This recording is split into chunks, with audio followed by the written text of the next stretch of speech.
Hey everybody, welcome back to Medicine Deconstructed. I'm your host, Dr. J. Rutland.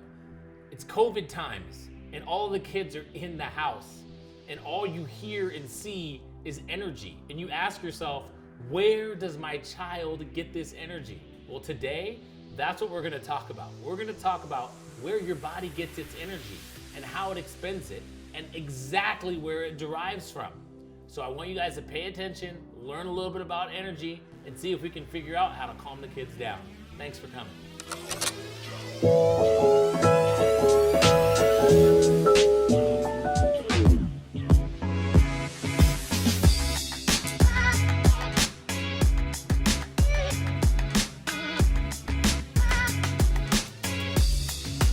So as we're all sitting in our house right now, watching our kids run around the house, messing up the house, using all this energy, we always start to question ourselves, where does this energy actually come from?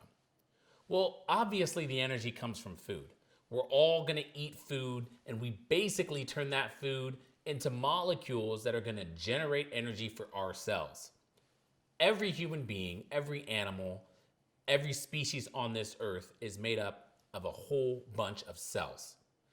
The way cells do their job is by using a molecule called ATP. That is the energy molecule of our body. So when you're eating your food and you're starting to absorb that glucose in your small intestine, that glucose molecule is going to go through a process called glycolysis. Throughout that process, there are two basic molecules that end up being produced that are going to give us energy. One molecule is obvious. You already learned about it. It's called ATP.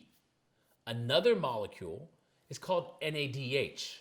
But more importantly, that H, that hydrogen proton. Why is that important? Well, within your cell, there is a compartment in your cell called the mitochondria, the powerhouse of the cell, as all of us have learned in our grade school classes.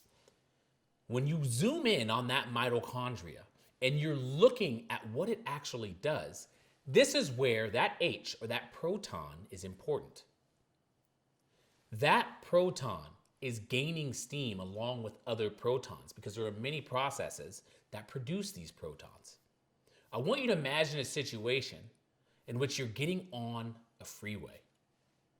As you put your foot on the gas and you're going up the ramp, you're looking and you can see all the cars sort of flying by. You got to pick up speed. And that's what's happening in the mitochondria. These protons begin to pick up speed. And as you get on that freeway and you're with the other protons, you look around and you feel this energy, this potential energy as you travel down that freeway. The same thing is happening in your mitochondria. That freeway, that energy is being created.